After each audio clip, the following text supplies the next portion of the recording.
Hello, and welcome back to the Midnight Moose channel. We have another first impressions for you today. NecroNomNomNom. The Eldritch Horror Dating Simulator. It's a demo currently on Steam, and I think the full game's out too. But we're going to check out the demo. Let's see what's going on here. Hopefully we get a good squiddy date. I'm not really sure. The host says, "Greetings, fellow immersed one, and welcome to the Cafe Relea." I'll assume that's how it's pronounced. I am your host, and it is my honor to be your guide on this special evening in our most unusual establishment where we serve otherworldly delicacies inspired by the ancient and powerful beings of the Abyss. Our decor is inspired by the original Nightmare Corpse City, complete with authentic Cyclopean masonry, still dripping with latent horror. We pride ourselves on the dark and mysterious atmosphere, pungent with the stench of fermented desire. It sounds great. It sounds like a great place in my opinion. It sets the mood and creates a perfect setting for eldritch beings to mingle and find potential mates. If you're looking for love in the murky depths of madness, then this is surely the place for you. And that's exactly where I'm looking for love. So let's try it out. Come now, let me lead you to your table. Oh, that's nice. And your name here. Okay, we're Moose. Thune. I don't know. What do you think? Ah yes, I see it here in the ledger, right this way, Moose Thune. Had to squid it up a little bit. Here we are, a nice candlelit table with a 5-starfish view of the abyss. One candle for love and one for madness. You might want to keep an eye on those during the evening. Okay, so we got love, I assume with the heart, and madness. That's great. Okay, Moose Thune, let's get to know you a little better. I'll match you up with someone or something special. Alright, we got a menu or some sort of tome. At the front of the menu, okay, are a few simple questions about your personality. Eldritch Matchmaker Survey. Alright, a few easy ones it looks like. The results will help pair you with your best Eldritch match. This will only take a moment. First question, would you rather join the ranks of the deep ones and live underwater forever, or become a great old one and rule the world with an iron tentacle? Oh, that's tough. I think great old one. Ambition, overconfidence, hubris, all great qualities in a leader. You would command the rise and fall of civilizations and watch as the puny humans scurry about like sand fleas, unaware of the true nature of reality. Just like real life. Next question, would you rather watch your loved ones be devoured by an unspeakable horror before you are also devoured, or have to devour them yourself to survive? That's pretty rough. I don't think I could live with the guilt, so I'm also devoured. Vicarious. I wonder what else you'd like to watch. I suppose we could arrange a mirror for you to witness your own final horror as you are eaten alive. I thought it was an example question, not the truth. Last question. Would you rather be slowly driven insane by the constant whispering of dark ancient forces beyond human comprehension, or be physically dismembered by those same invisible forces? Well, driven insane, I think it's where I'm going IRL, so I might as well pick it in the game as well. No fear of existential dread. Impressive. Your answer might change after the first few centuries of shambling around in a state of eternal madness. It does sound very impactful. Very good, that should be enough to narrow it down to a few lovely contenders here tonight. Alright. One of these could be the perfect date for you. We got Lily, Phobotho, or Yavor. I don't know, they all look, this person's eyes, if they are eyes and not just sockets, they're very alluring. I'll say that much. I don't know if you have eyes. You look a little sad, but nice skin. I don't know, Phobotho's speaking to me. What do you think? Oh, but in this demo there's only one to choose from, so that should help you narrow it down a bit. Whoops.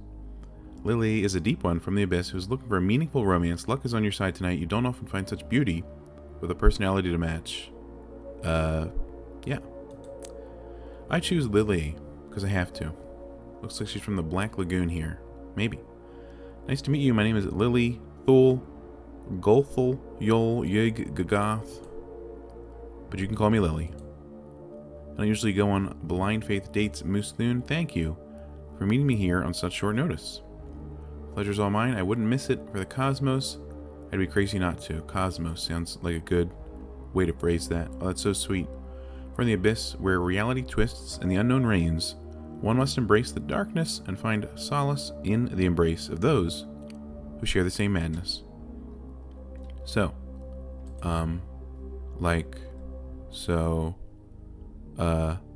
we've arrived at the classic awkward silence. Perhaps we need an icebreaker You're quite right. If you had a chance to look at the drink menu yet, they have a few of my favorites, although they may be a little pricey. Not so expensive that it costs an arm or a tentacle, but rather a cost you may not fully fathom until it's too late. I just love the unknown. I adore it. Okay, why don't you choose the drinks? Your choice will reveal quite a bit about where our evening together is headed. Miskatonic, Mystery Tonic, or Dagon's Dream. Let's pick the dream and see where it goes. Great choice. They say Dagon's Dream is made from the congealed fantasies of the great old one himself. His thoughts have been floating in the cosmic ocean for eons, and if they are distilled and foamed properly, you get a creamy, sweet treat. The drink looks beyond delicious, I'll say that much. Is that foam on top, or is that some sort of congealment? I don't really know. Some people say it makes them feel calm and relaxed. Others say it makes them feel nostalgic. And some say it makes them feel connected to something greater than themselves. How do you like it? Dreamy, good memories, disconnected. Pretty dreamy, I think. That's a good sign. It's supposed to take you away to a dreamlike world. Well, unless you're suppressing guilt from any past misdeeds, in that case you might soon be going on an extreme nightmare hell ride. We'll find out soon enough. Alright. Okay, so now that we've had a chance to get to know each other a little, I feel like we can be a bit more open, right? Sure. What's your darkest secret? Great. I love talking about myself. My idea of the perfect romantic evening starts with a long moonlit stroll on the beach when the lunar phase is just right. Go on. You a werewolf, too? Holding each other's tentacles as assorted sea creatures wash up in the foamy green surf dead from an acrid toxic algae bloom. Okay. And slithering into a fetid, swampy marsh where we can wrap ourselves around a decrepit, non-Euclidean monolith while chanting ancient passages to summon the great old ones. That does sound like a great time. Truly perfect. I know, right? I was afraid you think I wasn't a romantic. However, there's something else I'd like to talk about, but I'm not sure how you will react. It's about to get real, isn't it? I'm also a big fan of knitting. I'm not sure I can handle that. I'm just kidding. Just knitting? Oh, look at that. That's super cute. Oh, I do other things too. I'm a big fan of crochet. I've made some really nice crochet tentacle hats. They look stylish and terrify the children. So, what do you think of this place so far?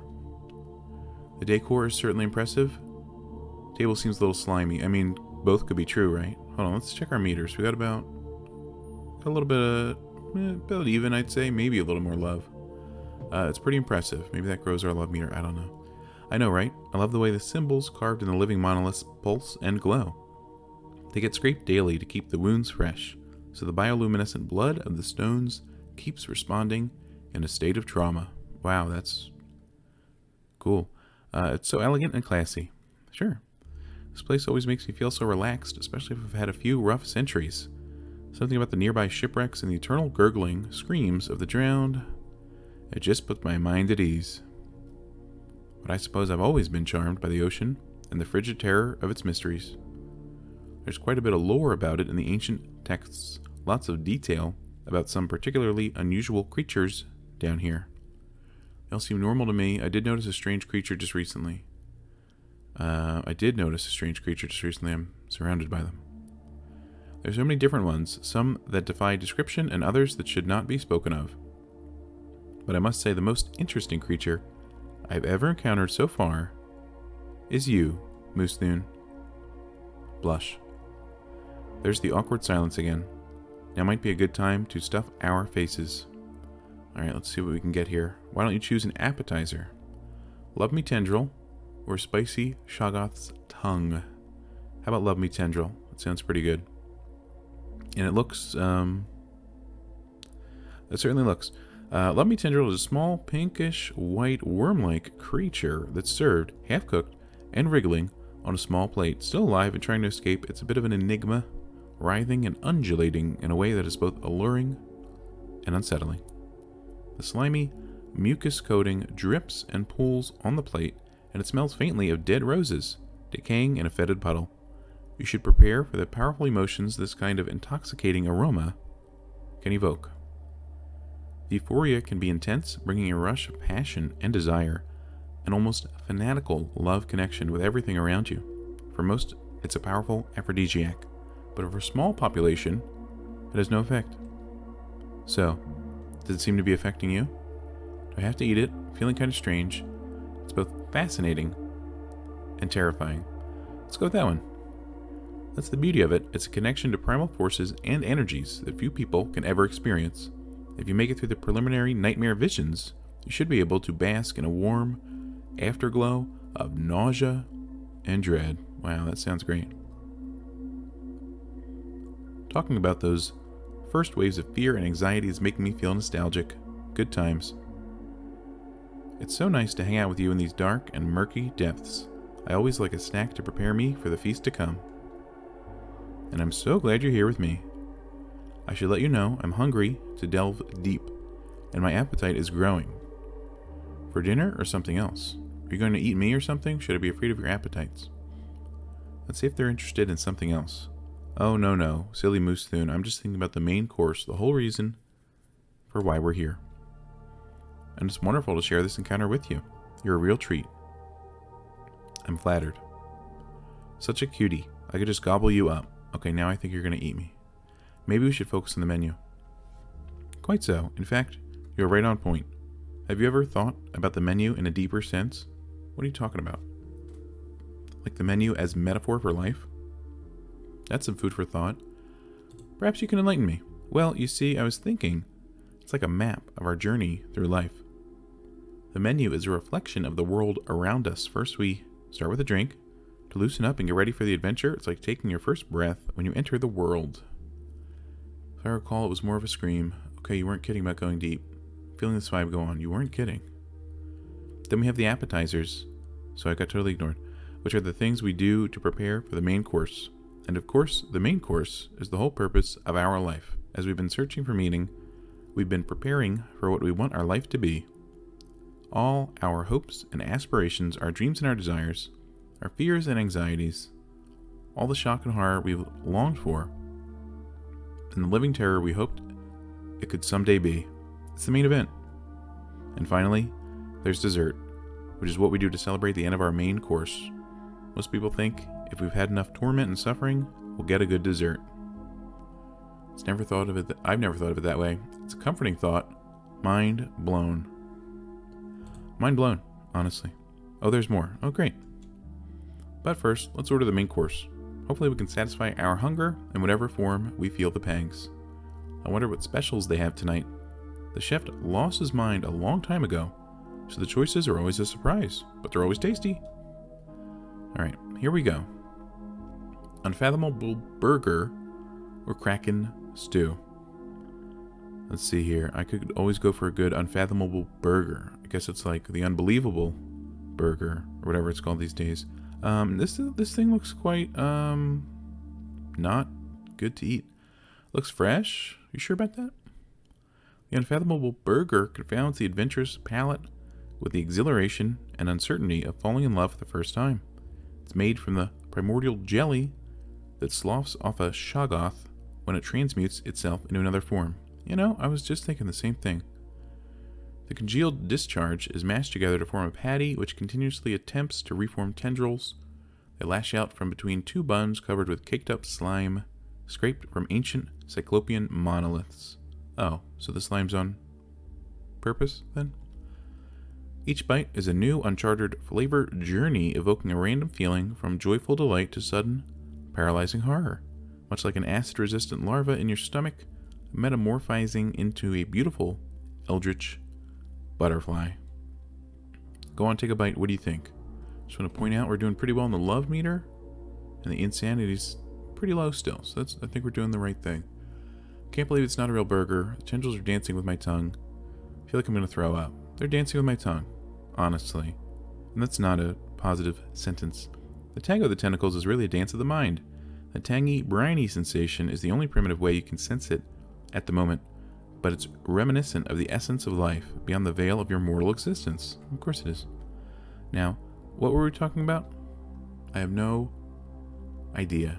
Fettin' idea. The metaphysics of the menu. The metaphysics, of course. Oh yes, I remember, as an ancient dweller of the abyss, I've seen so many people come and go on the endless cycle. They graze on the appetizers, nibble mindlessly at the main course for a bit, and when it's too late to find any meaning for their lives, focus all thought to gorging on dessert. And then they die. So many don't even consider what they want their main course to be. They just pick something, or someone picks it for them. More often than not, they choke on the meal of life, seasoned to taste with their own fear and regret. And then they die. I love a good, lighthearted conversation. Are you getting at something? I love a good, lighthearted conversation. Just wait, I'm getting to something. Haven't you been wondering how much deeper it all really goes? What if? The suspense is killing me. You're starting to freak me out. What if? Go on. Yeah, you're saying something. What if dessert is not the end? What if it's just a new beginning? Trippy. I ponder such things all the time. I'm lost. Where are you going with this? Is this your normal first date conversation? Let's just say what they're saying. Have you ever had a dessert so dreamy that it just takes you away to another realm? When I think about dessert as a metaphor for a new beginning, I imagine the flavors like a voyage to a new world. It reminds me of that famous quote from the non-intergalactic explorer Christopher Columbus, "And the sea will bring new terror as sleep brings nightmares of the cosmos, for beyond the waves of the sea lies a realm of ancient madness where cosmic horrors linger in the darkness." I'm not sure that's an accurate historical quote, but okay. Might be paraphrasing a little bit. Yeah, I just think so. But it speaks to something you may not have considered, especially when thinking about the changes you might make to your life if you reached a fork in the road and had a chance for a new beginning. What is it? Do I really want to know? What if choice is just an illusion and everything has already been decided? I've always felt that. No way, I decide my own fate. Whoa, deja vu. I decide my own fate. It's just the truth. Whether or not you accept it, what if this has all played out before and it will play out again and again and again? Quantum immortality, I get it. Dinnerception, how many levels can we go? That sounds pretty good. These choices you think you've been making, what if they've all been pre-written for you and you're just going down a predetermined path like a puppet on a string? I'm gonna go with, let's see here, I'm not a puppet. My choice is my own. The irony is so delicious. Reminds me of another inspiring quote. This one's from the great old bard William Shakespeare. All the universe is but a plaything for the malevolent beings beyond space and time, and we are but hapless, insignificant pawns in the grasp of eldritch deities and their incomprehensible game. Again, bit of a paraphrase. Yep. Sometimes they flow better in the original Relayan language. For example, Tekalili Liola Gayan Netli. It's got quite a nice ring. Almost musical, don't you think? But it's not sing-along. I don't expect you to be able to pronounce that. And then I said it again. Whoa, stop. What are you doing? You should never say those words out loud unless you intentionally want to summon and then make yourself a target for the unspeakable. I should probably teach you the word of protection to shield yourself from what you may have just awoken. It's a simple chant, but it's very effective. But we should finish our meal first. It's delicious, don't you agree? I can't get enough of it. It's the aftertaste of dread. Can't get enough of it. Yes, it is quite satisfying. Also, don't worry if you begin to feel bitter waves of dread. This cuisine can take some getting used to. Your mind may begin to play tricks on you, but it's best not to acknowledge any feelings of despair or paranoia. Also, if you begin to see things that are not there, don't even worry about that. Being in proximity with a deep one for even a short amount of time can awaken a part of your brain normally reserved for self-delusion as a defense mechanism. Either that, or you may feel a strange sense of connection to the abyss. Abyss, everything's fine, I'm fine, everything's fine. Believe it or not. That's good. It's important to repress your feelings and lie to yourself. Just remember, the abyss is a place of mystery and wonder, and that I am not here to guide you through it. I'm here to harm you. Okay, that doesn't sound really good. I was saying I'm here to guide you through it. I'm not here to harm you. I just want to share a little bit of my world with you to show you the true horrors that lie beyond the veil of your mundane existence. Well, thank you so much. That's so sweet. You have to see the truth, no matter how terrifying it may be. But there are ways to prepare yourself. Trust me, it will be worth it in the end. Can you teach me the ward? Indeed, for the universe is not as it seems. There are things beyond your wildest nightmares lurking in the shadows, waiting to be unleashed. But your eyes won't allow you to see the truth. Only your inner vision can know the horrors that exist beyond your limited perception. You see, the universe is vast and unknowable, full of ancient and terrible secrets. They are beings beyond your comprehension, creatures that have existed for eons, waiting for their time to rise again. I'm ready to learn that word now. Yes, of course, it's very important, because there are places, dark and eldritch places, where the very fabric of reality is twisted and corrupted. The vast cyclopean cities lie beneath the waves where non-Euclidean geometry reigns supreme, and the surging tides pull and stretch this earthbound notion of reality. There are voids between the stars where unspeakable things lurk and plot their return to the universe, the elder gods, sleeping for millennia, waiting for the time when they will rise again and consume all humanity. Consume? Coexist. Did I say consume? Sorry, I meant to say coexist all humanity. Through our caring and devotion, we can once again summon the things that have survived since the dawn of time, waiting for their chance to rise again. I long for the icy wastes of Hyperborea, where the Shoggoths roam free. That doesn't sound too great. Can I get that ward? Of course, you'll definitely need it if we travel to the steaming jungles of the Plateau of Aleng, where the fungal Migo from Yugoth plot and scheme, and the endless caverns of the Dreamlands where the ghouls feast on the flesh of the dead. I can teach you the words we use to praise the great old ones, ancient deities that slumber beneath the waves, waiting for the stars to align so that they may rise again. The outer gods, cosmic entities that exist beyond the veil of reality, and the younglings of Shub Soggorath. I could go on and on about those monstrous offspring. The ward, please? You're so right. Before I say any more, let me prepare you with the ward, and in order for you to survive the horrors that await, I must teach you our esoteric ways.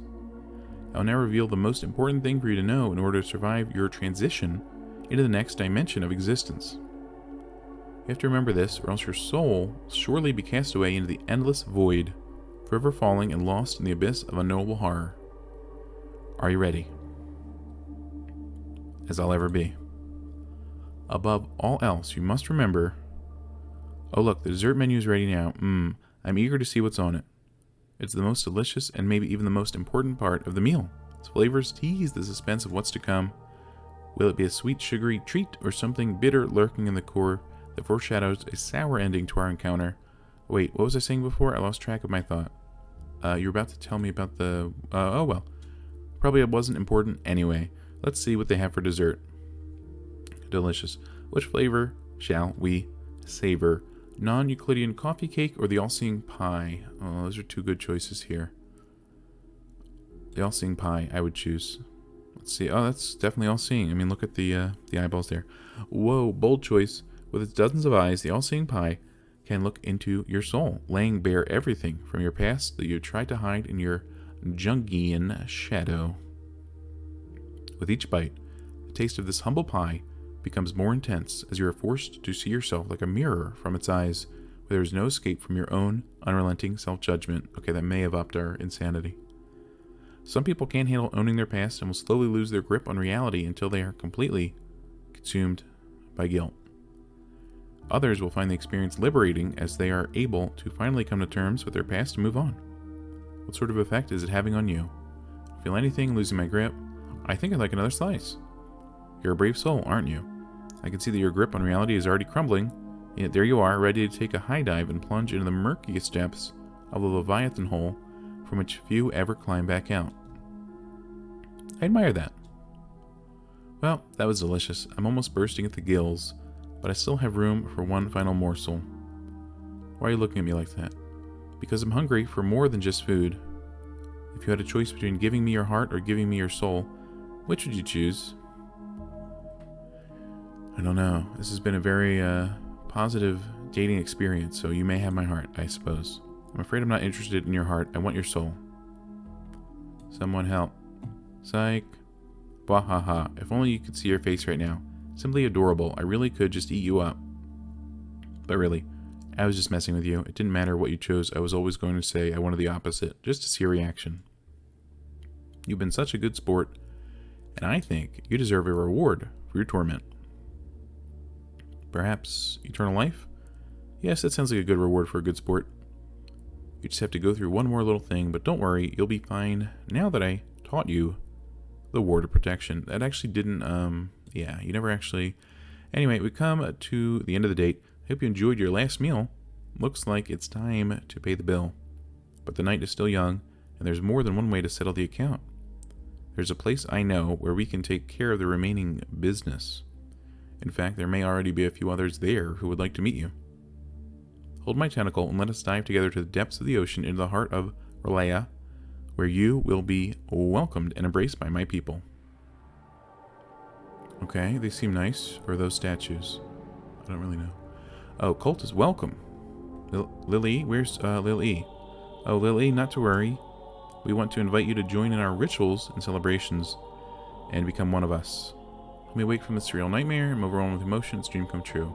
It's a bit of a nightmare, I'll be honest. I was on a date, I think. I assure you it's all very real. You're ready to join us now, and we are ready to receive you. But there's one more ritual that you must participate in. It's a rite of passage for those who wish to join with us. What's the catch? What do you think? You must be sacrificed to the great old ones.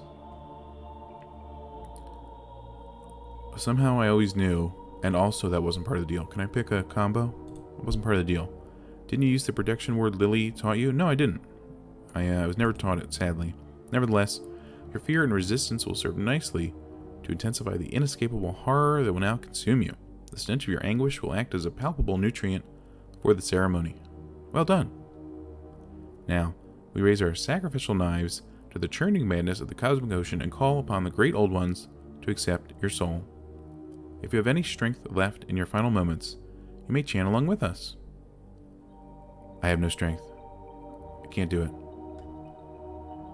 Okay, alright, they seem to be channeling Cthulhu, that's good. Everybody loves a good Cthulhu. You're really screaming it now. Uh-oh. As your life force is drained from your body, you feel your consciousness disappearing into the void. The last thing you see is the face of indifference, and it all goes dark, and there's nothing but eternal, incomprehensible emptiness. And this smiling lad, who I'll assume is Cthulhu. You become one with the end. Thank you for playing this demo version of NecroNomNomNom Eldritch Horror Dating. The demo is limited in etc. and then buy the real game please, etc. Thank you so much. Available on Steam. Well, that was nice. That was a good little time. This lady looks happy. And this guy looks very doomed. But what are you going to do? But that'll do it for the video. I enjoyed this time. Maybe we'll check out the full game. I don't know. Leave a like if you enjoyed this video. Leave a dislike if you hated it. Subscribe if you want to see more videos on the channel. And thanks for watching. Have a great day. And farewell.